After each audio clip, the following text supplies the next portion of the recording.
오늘 우리에게 주신 하나님의 말씀 보겠습니다. 오늘 우리에게 주신 하나님의 말씀은 신약성경 에베소서 3장 14절에서 21절까지 말씀입니다. 하나님의 계시의 말씀을 한 절씩 교독하겠습니다. 가정에서도 한 박자 느리지만 함께 해 주시기 바랍니다. 이러므로 내가 하늘과 땅에 있는 각 족속에게 그의 영광의 풍성함을 따라 그의 성령으로 말미암아 너희 속 사람을 능력으로 강건하게 하시오며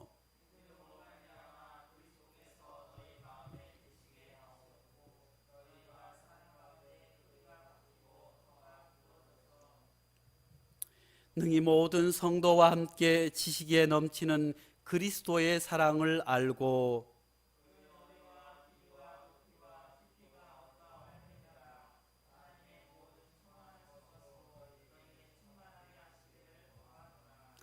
우리 가운데서 역사하시는 능력대로 우리가 구하거나 생각하는 모든 것에 더 넘치도록 능히 하실 이에게 교회 안에서와 그리스도 예수 안에서 영광이 대대로 영원 무궁하기를 원하노라. 아멘. 사랑하는 성도 여러분, 요즘 어떻게 지내고 계십니까? 연일 무더위가 사람을 괴롭히고 있습니다. 너무너무 덥다 보니까 코로나가 1600명이다 1500명이다 하는 거 코로나가 뒤로 물러간 것 같아요. 더위에 얼마나 더운지 알 수 없습니다. 이런 코로나 상황 가운데 또 전 세계 기후 위기로 말미암아 몸살을 앓고 있습니다. 코로나가 백신 접종이 되면 올 여름에는 여름 행사를 할 수 있을 뿐만 아니라 추석 무렵에는 많은 사람들이 백신을 맞아서 고향에도 가고 또 여름 휴가도 보낼 수 있을 것이라고 예측하고 그렇게 백신을 추진해 왔지만 델타 바이러스가 나타나서 또다시 확진자가 우리나라뿐만 아니라 거의 이제 확진자가 없어졌다고 마스크를 벗고 일상생활을 다 하도록 했던 이스라엘과 유럽도 마찬가지로 수많은 확진자들이 쏟아져 나오고 있습니다. 이런 가운데 전 세계적으로 신에 대한 의구심을 가지는 사람들이 많이 생기게 되었습니다. 또한 우리 한국교회도 코로나 상황 가운데서 많은 어려움을 겪고 있습니다. 특별히 코로나 때문에 직장을 잃은 사람들도 있을 뿐만 아니라 특히 자영업을 경영하는 사람들은 얼마나 어려운지 알 수 없습니다. 장사를 해야 먹고 살 텐데 장사를 할 수 있는 길이 막혔으니 또 이 무더위가 얼마나 푹푹 찌는지 늘 성도님들을 향해서 기도할 때마다 이 더위에 건강을 지켜달라고 기도하지만 보통 더위가 아닙니다. 이런 가운데 한국교회 성도들도 교회들마다 어려움을 겪고 있습니다.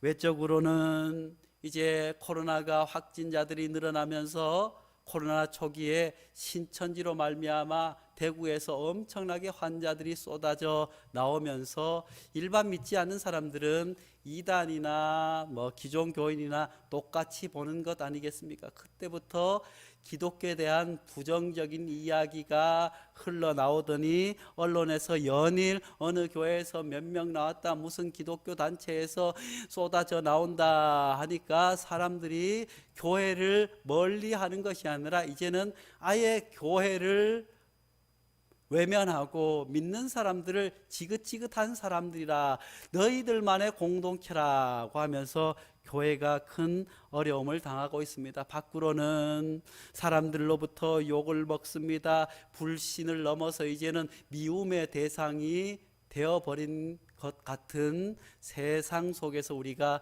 살아가고 있습니다. 또 내적으로도 내상이 깊이 찾아왔습니다.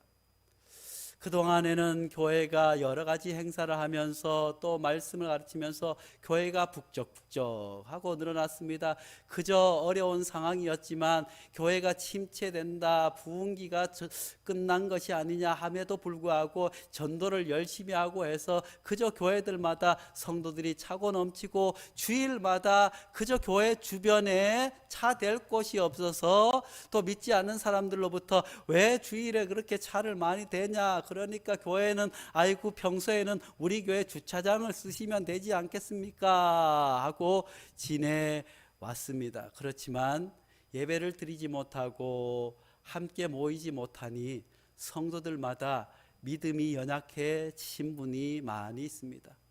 큰 교회도 큰 교회대로 어려움을 당하고 있습니다.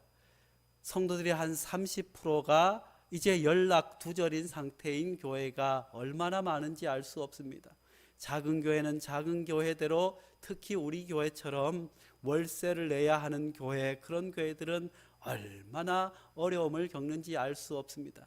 그런 상황 가운데 성도들이 믿음을 굳건히 지키고 살아가면 좋겠는데, 성도들도 한 번, 두 번 온라인 예배 드리다가 온라인에 익숙하다 싶더니 이제는 아예 온라인 예배를 드리지 않는 분들도 계십니다.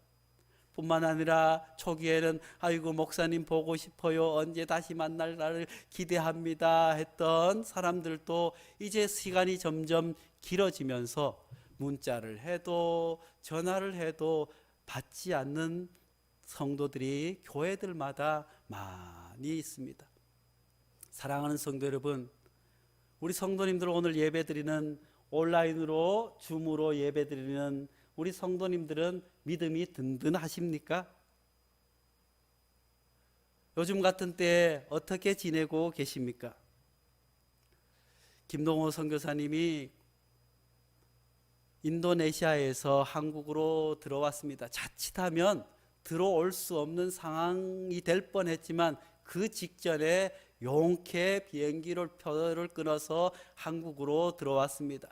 코로나가 무서워서라기보다는 그것도 있겠지만 사모님이 한국에서 치료를 받지 않으면 수술을 하지 않으면 안 되는 상황에 몰려서 그곳에서 검사했을 때는 이상이 없어서 출발을 했는데 한국에 와서 격리시설에서 검사를 했더니 온 가족이 코로나에 걸린 거예요.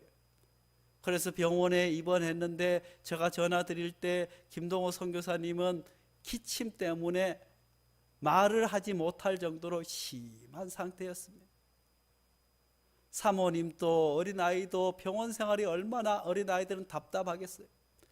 그런데 다행히 사모님은 2주가 지나서 퇴원을 하고 둘째 아이도 퇴원을 하고, 그런데 선교사님은 일주일 돼서 아이고 이제 몸이 좀 회복되셨어요.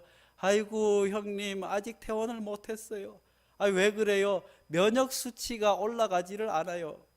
그 다음에 또 전화를 문자를 합니다. 어떻게 좀 괜찮아졌어요? 언제쯤 퇴원할 것 같아요? 아직 회복이 안 되고 있습니다.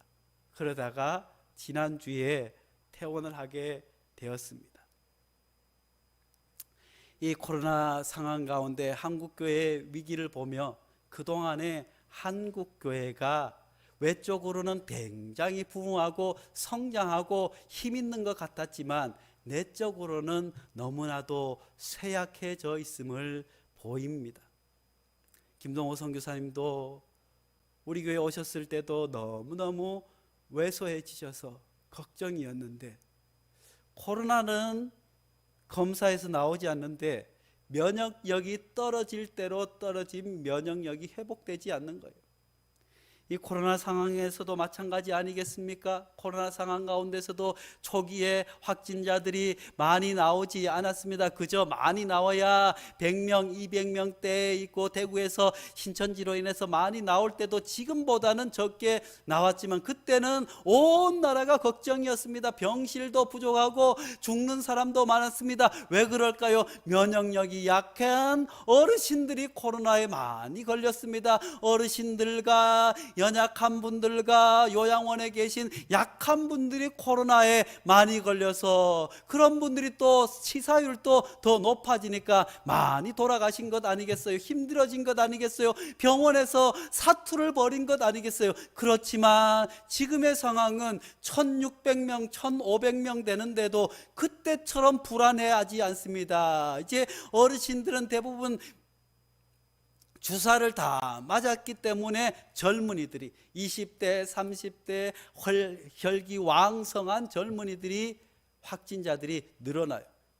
그런데 이 젊은이들은 그나마 젊으니까 면역력도 강하고 몸도 튼튼하니 코로나가 걸려도 걸렸는지 안 걸렸는지 자기가 인식하지 못하니까 더 많은 사람들에게 퍼지는 것이 오늘의 현실 아니겠습니까?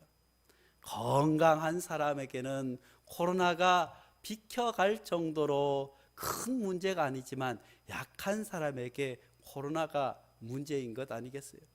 선교사님도 몸이 약할 대로 약해졌으니, 면역력이 떨어질 대로 떨어졌으니, 아직 건장해야 할 때임에도 불구하고 코로나에 걸릴 뿐만 아니라 시회복되지 않는 것, 한국 교회도 마찬가지인 줄로 압니다.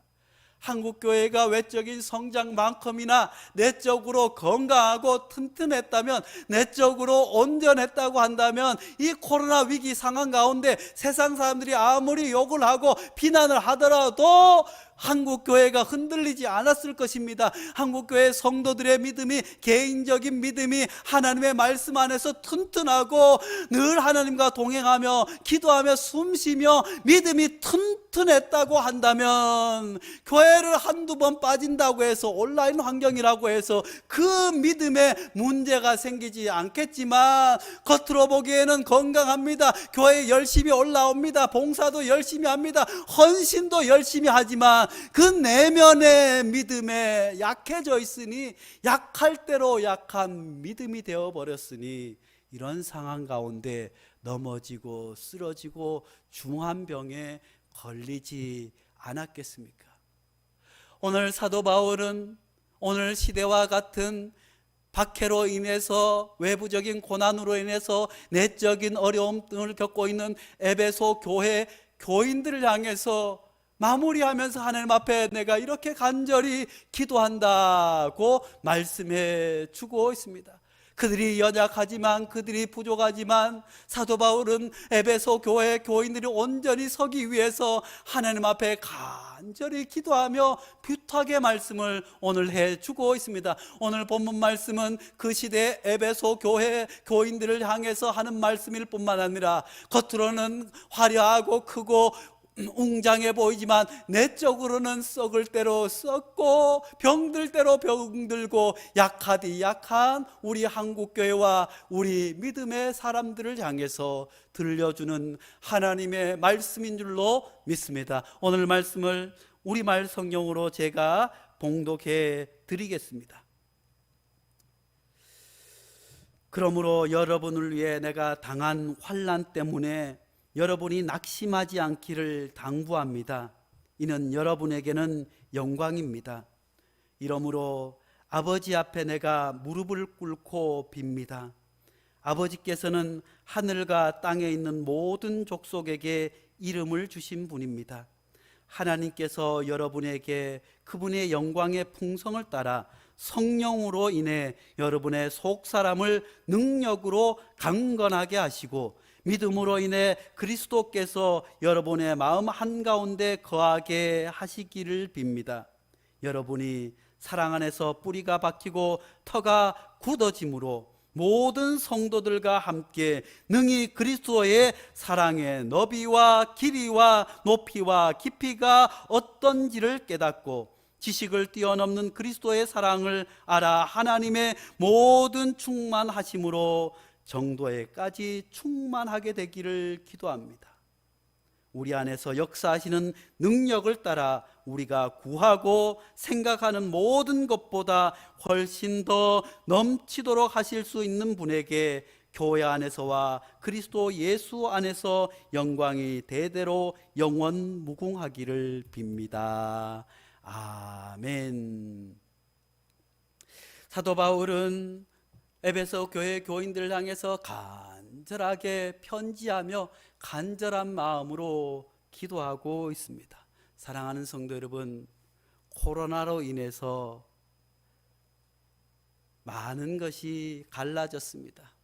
코로나가 많이 나오는 수도권과 비수도권, 초기에는 대구와 또 다른 지방, 또 코로나를 걸린 사람과 걸리지 않은 사람, 백신을 맞은 사람과 백신을 맞지 않은 사람, 부자와 가난한 사람, 특별히 코로나로 말미암아 부자 나라는 백신이 남아 돌지만 가난한 인도나 베트남은, 또 가난한 나라들은 백신을 구할 수 없기에 더 큰 환자가 발생하고 거기에서 변이 바이러스들이 많이 생겨나는 것을 보게 됩니다. 코로나로 인해서 많은 것이, 특히 빈부의 격차가 전 세계적으로 더욱더 강화되는 현상을 보게 됩니다. 그 당시에도 마찬가지였습니다. 많이 가진 사람, 적게 가진 사람, 또 좋은 영향력을 받는 사람, 그렇지 못한 사람, 수많은 사람들이 있습니다. 특히 이 코로나로 인해서 어렵고 힘들 때 누가 가장 어렵고 힘들겠습니까? 가난한 사람들 아니겠습니까? 가난한 나라들 아니겠습니까? 우리 역시 그런 나라들을 위해서 간절히 기도해야 될 줄로 믿습니다. 건강해서 약을 쓰고 치료제를 쓸 수 있는 사람들은 강건하게 또 이겨내겠지만, 가난하여서 몸이 약하고 먹지 못하고 치료를 받지 못하고 백신을 맞지 못하는 사람들은 더 큰 어려움에 직면해 있습니다. 이런 현상이 코로나로 말미암아 우리에게 도드라지게 드러난 사회적인 현상 아니겠습니까? 사도 바울은 약할 대로 약해진 에베소 교회 교인들을 향해서 간절히 기도하며 먼저 강해져야 한다고 말씀해 주고 있습니다. 16절 말씀에 하나님께서 여러분에게 그분의 영광의 풍성을 따라 성령으로 인해 여러분의 속사람을 능력으로 강건하게 하시고 라고 말씀해 주고 있습니다. 사랑하는 성도 여러분, 이제 우리 하나님께서는 강하기를 말씀해 주고 있습니다. 강건해야 병이 생기지 않는다고, 강건해야 믿음이 지켜진다고 말해 주고 있습니다. 그렇지만 오늘날 사람들은 외적인 강건함에 치우쳐 있습니다. 그저 몸을 만들기 위해서, 또 건강한 몸매를 만들기 위해서 얼마나 많은 운동을 합니까? 그렇지만 내적으로는 그들이 얼마나 강한지 알 수 없습니다. 그들이 얼마나 성실한지, 그들이 얼마나 진실한지, 그들이 얼마나 정의로운지 알 수 없고, 그저 외적인 것에 가득 매몰되어 있는 것이 오늘날 사회 현상 아니겠습니까? 교회도 마찬가지입니다. 한국 교회도 지금까지 외적인 것에 얼마나 치중했습니까? 우리 교회가 우리 지역에서 제일 큰 교회다, 우리 교회가 이 지역에서 이만한 일들을 한다, 우리 교회가 얼마나 화려하고 우리 교회가 얼마나 크고 시설이 잘 되어 있는 것을 자랑합니다. 우리 한국 교회도 마찬가지입니다. 세계에서 순복음에서 가장 큰 교회가 한국에 있다, 감리교회에서 가장 큰 교회가 한국에 있다, 장로교에서 가장 큰 교회가 한국에 있다. 큰 교회, 외적인 것, 그러다 보니 교회 외적인 것뿐만 아니라 성도들의 믿음도 속 사람이 강건해지기보다, 속이 튼튼하기보다는 외적인 것에 치중합니다. 교회에 와서 얼마나 시간을 오래 보내고, 교회에 와서 얼마나 헌신하고, 전도를 눈에 띄게 얼마나 많이 다니고, 그저 외적으로 드러나는 일에 얼마나 열심입니까?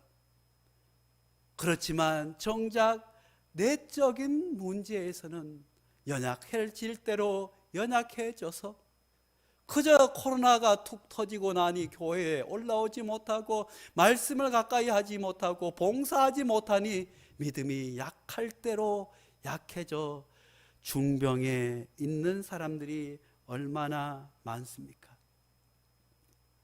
사도 바울은 에베소 교회 교인들을 향해서 외적인 고난과 내적인 어려움 가운데서도 속 사람을 강건케 하라고 말씀해 주고 있습니다. 사랑하는 성도 여러분, 우리도 외모를 가꾸기 위해서, 건강을 지키기 위해서 열심히 운동을 하고 뭘 하고 또 산을 오르고 하는 것도 물론 중요하겠지만, 우리의 믿음이 강건해지기 위해서, 우리 속 사람이 강건해지기 위해서 애쓰고 힘써야 될 줄로 믿습니다. 한국 교회도 마찬가지입니다. 겉으로 드러나는 것뿐만 아니라, 겉으로 드러나는 일들뿐만 아니라 정말 교회가 해야 할 꼭 필요한 일, 속이 튼튼한 교회 될 수 있도록 기도해야 될 줄로 믿습니다. 많은 사람들이 코로나 이후에 한국 교회를 더 걱정하는 것 아니겠습니까? 왜냐하면 약할 대로 약해져서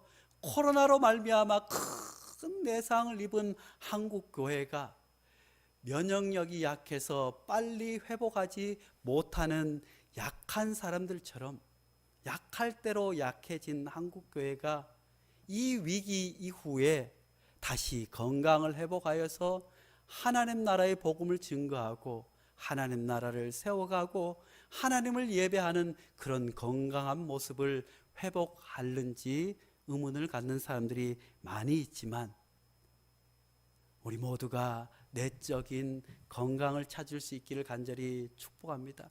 그러기 위해서 사도 바울은 예수님을 잘 알아야 된다고 우리에게 말씀해 주고 있습니다. 18절 19절 말씀입니다. 모든 성도들과 함께 능히 그리스도의 사랑의 너비와 길이와 높이와 깊이가 어떠한지 깨닫고 지식을 뛰어넘는 그리스도의 사랑을 알아야 하나님의 모든 충만하심의 정도까지 충만하기를 기도한다고 말씀해 주고 있습니다. 사랑하는 성도 여러분, 한국교회 그리스도인들이 예수님을 얼마나 많이 아는지 알 수 없습니다. 한국교회 그리스도인들마다 성경을 많이 아는 사람이 세계 어떤 교회보다 성경을 많이 연구하고 제자 훈련이다 뭐다 해서 그저 머리로는 얼마나 많은 것을 알고 있는지 알 수 없습니다. 지식적으로는 신학 목회자들보다 더 많이 아는 성도들도 얼마나 많은지 알 수 없습니다.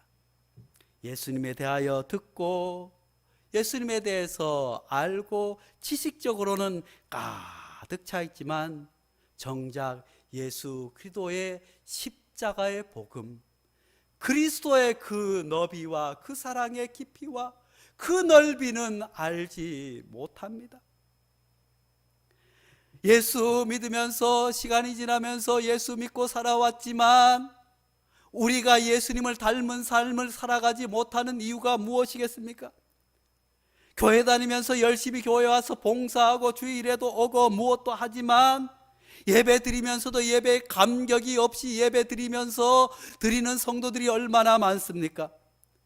하나님 앞에 무언가 위기가 닥쳤을 때 기도해야 되는 것은 알고 있지만 정작 주의 성전에 올라와서 눈물로 기도하는 사람들이 얼마나 되겠습니까?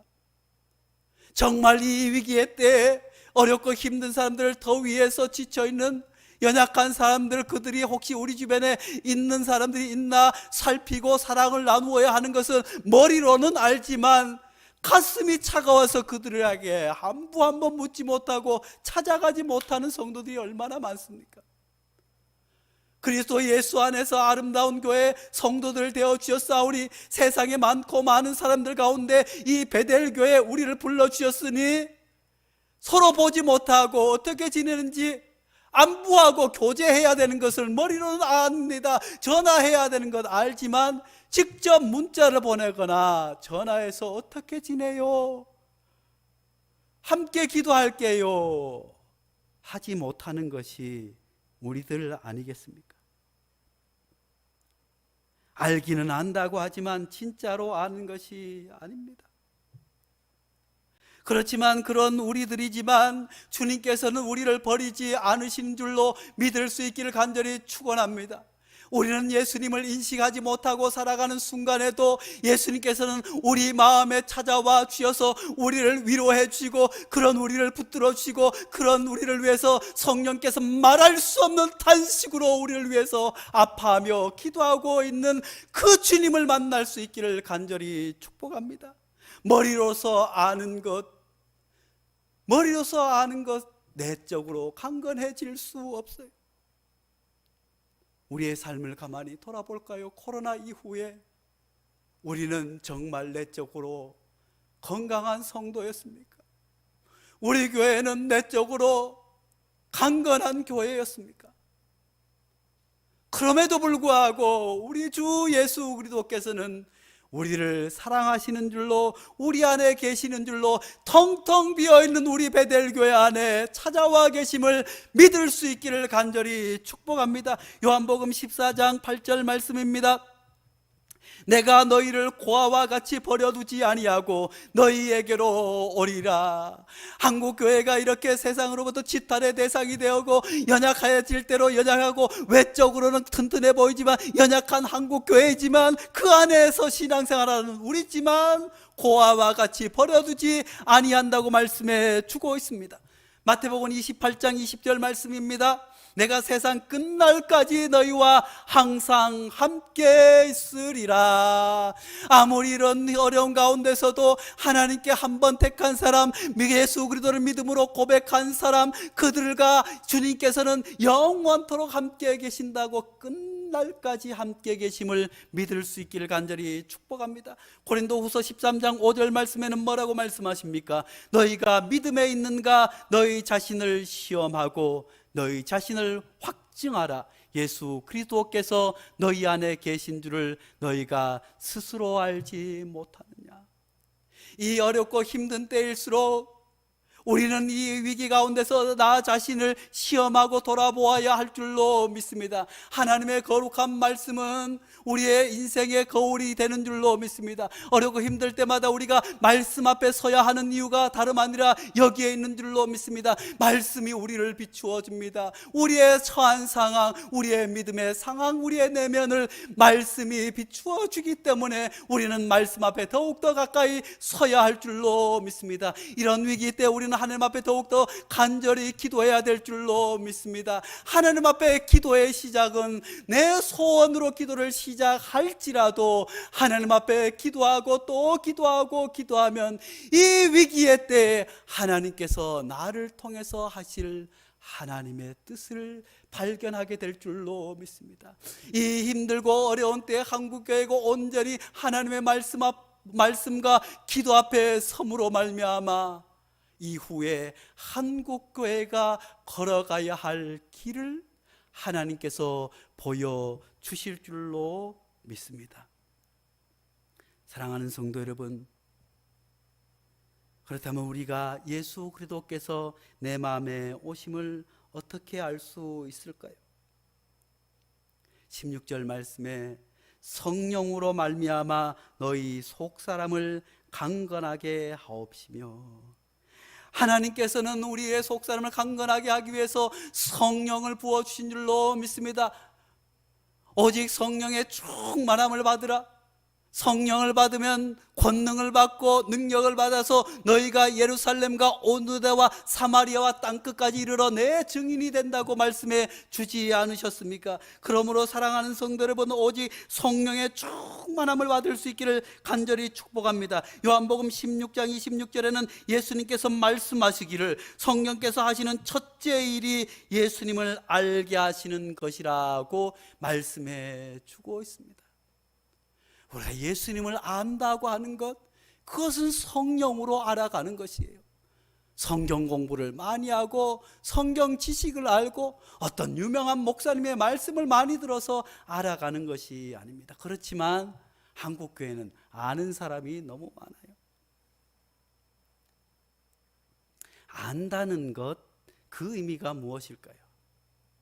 기후위기 때에 지금 연로하셨지만 옛 한일창신대 총장이셨던 김용복 박사님이 많이 연로하신 중에서 활동하고 계십니다. 그분이 일생 동안 민주화를 위해서 또 남북 평화를 위해서, 통일을 위해서 뿐만 아니라 환경을 위해서 일찍부터 생명신학을 연구하시고 많은 교회들에게, 학생들에게 가르쳐 왔지만 그때에는 아무도 잘 듣지 않았는데 지금은 기후위기 때에 그분의 말씀과 글들이 많은 사람들에게 회자되고 있습니다.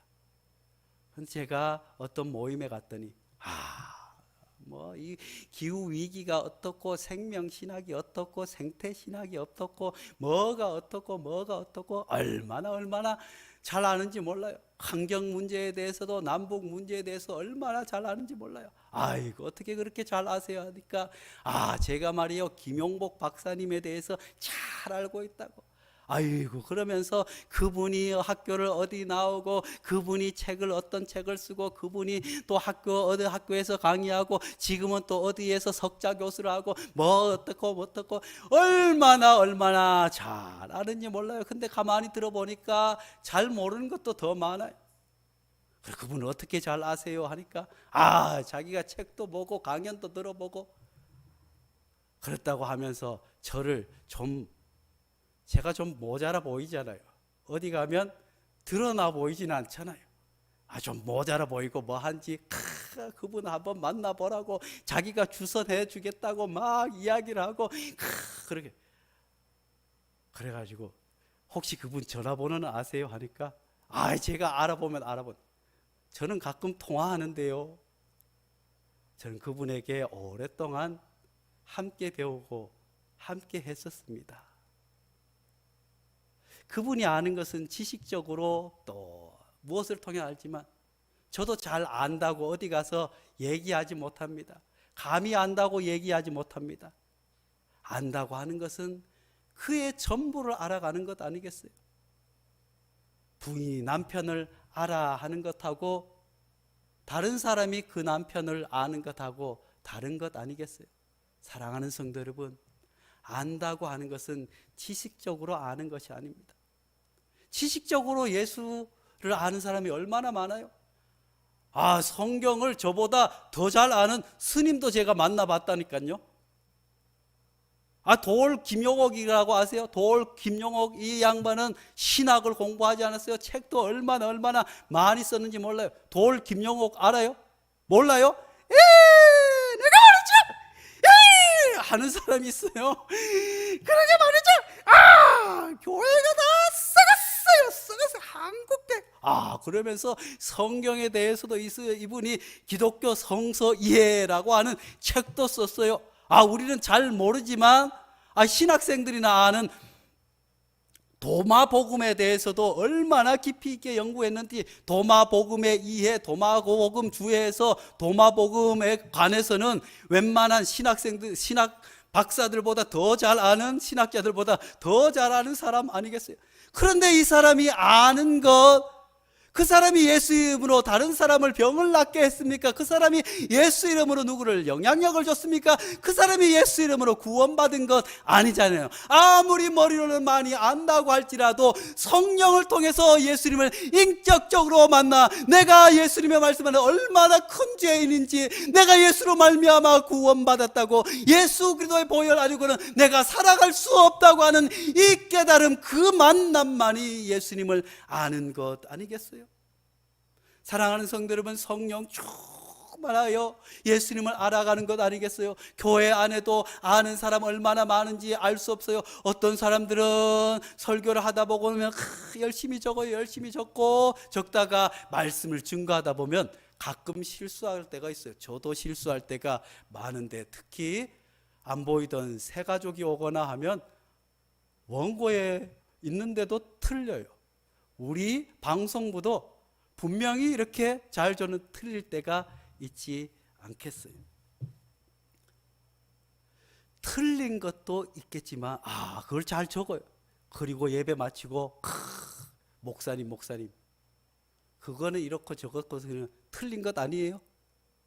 그러면서 꽃이 딸린 사람이 있어요. 제가 그런 분들을 교회에서 가만히 보니까 그분들은 교회 봉사도 열심히 합니다. 드러내는 일이라면 앞장서서 합니다. 그저 교회에서 거의 살다시피 합니다. 그런데 이분들이 많은 사람에게 상처를 줍니다. 선한 영향력을 주지 못합니다. 그런데 그분들은 삶이 신앙생활을 오래 하셨습니다. 신앙생활을 오래 한 것을 자랑합니다. 직분을 자랑합니다. 그런데 사람들이 볼 때 그는 아무것도 예수 믿고 달라진 것이 없어요. 사랑하는 성도 여러분, 오늘날 한국교회의 많은 문제가 무엇입니까?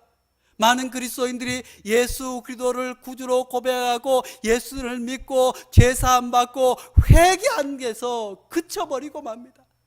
우리 주님께서는 우리가 회개한 데서 그쳐서 하나님의 천국 백성 되는 것뿐만 아니라 하나님의 온전한 자녀로 거듭나기를 원하시는 줄로 믿을 수 있기를 간절히 축원합니다. 예수 믿어 구원받았을 뿐만 아니라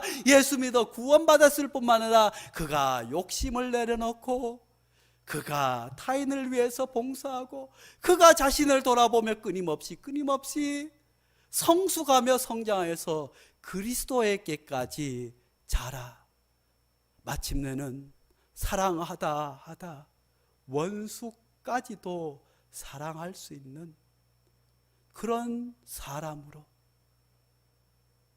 내가 아무리 많이 가졌어도, 내가 아무리 많은 것을 했어도 주님 앞에 조용히 숨기고 오직 겸손하게 부자를 대할 때나 가난한 사람을 대할 때나 많이 배운 사람을 대할 때나 적게 배운 사람을 대할 때나 오직 겸손하게 변화되는 것 아니겠어요?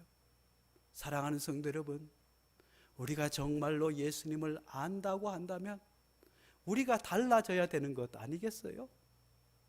예수를 오래 믿은 것이 자랑이 아니라, 내가 교회 장로고 목사가 자랑이 아니라, 내가 예수님을 만나고 내 안에 계신 예수님 때문에 내가 이렇게 달라지고 새 사람 되었다고 하는 것이, 그것이 자랑이 되어야 내적으로 강건한 사람 되는 줄로 믿습니다. 그런 사람이야말로 비바람에 치고 창수가 와도 흔들리지 않는 굳건한 믿음 가운데 살아갈 뿐만 아니라, 나 자신만 살 뿐만 아니라 나보다 못한 사람들을 위해서 자기의 모든 것을 내어놓을 수 있는 참된 그리스도인들이 되게 되는 줄로 믿습니다. 그런데 이런 것이 우리의 노력과 수고로 되지 않고 오직 믿음으로 된다고 주님 말씀해 주고 있습니다.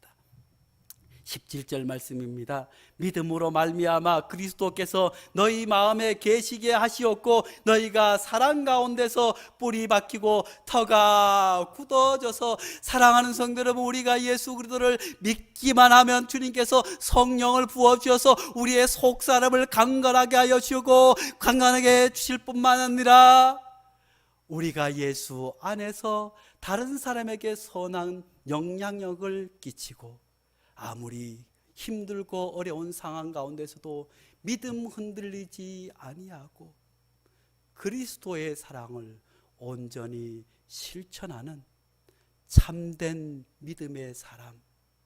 사도 바울은 박해받고 어려움 당하는 연약한 에베소 교회 교인들을 향해서 이렇게 간절히 기도했습니다.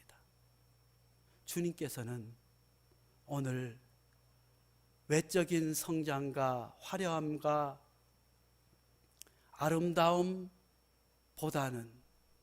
내적으로 너무나도 약하고 연약해져 이 코로나 상황 가운데 선한 영향력을 끼치기보다 오히려 치탄이 되고 이 코로나 위기에 교회의 존립을 걱정해야 하는 내적으로 연약한 교회를 향해서 주님께서 속사람이 강건하라고, 그리고 예수 그리스도의 사랑으로 충만하라고, 예수를 지식적으로만 알지 않고 내가 직접 만나고 경험해서 그 예수로 말미암아 온전히 변화되어 새 사람 되라고, 변화되어 새로운 교회 되라고 주님 우리에게 말씀해 주신 줄로 믿습니다. 거룩하신 하나님 아버지, 코로나로 말미암아 가난한 나라와 몸이 약한 어르신들과 또 이 무더위 때문에 더위를 피할 수 없는 환경에 있는 가난한 어르신들과 가난한 아이들과 힘없는 이들이 더 고통받고 있는 때에 교회가 건강한 모습으로 약한 이들을 돌아보고 약한 나라를 위해서 기도해야 될 터인데 교회조차도 그저 강한 것, 화려한 것조차 내적으로 큰 병에 걸려 코로나 상황 가운데 어찌할 바를 알지 못하고 있습니다. 코로나 이후에 어떻게 회복될지 걱정하는 이들이 많이 있지만 그럼에도 불구하고 하나님께서는 우리 교회와 우리를 고아와 같이 버려두지 아니하시고 내적으로 강건해지시기를 원하시는 줄로 믿습니다.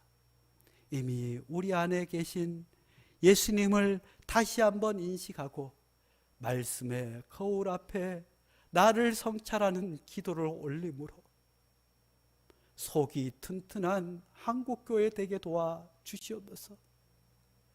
내적으로 강건한 우리 성도들 되게 도와 주시옵소서.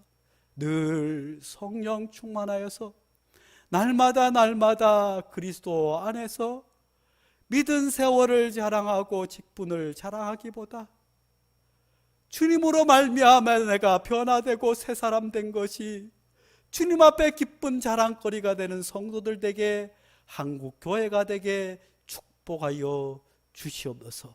예수님 이름으로 기도하옵나이다. 아멘.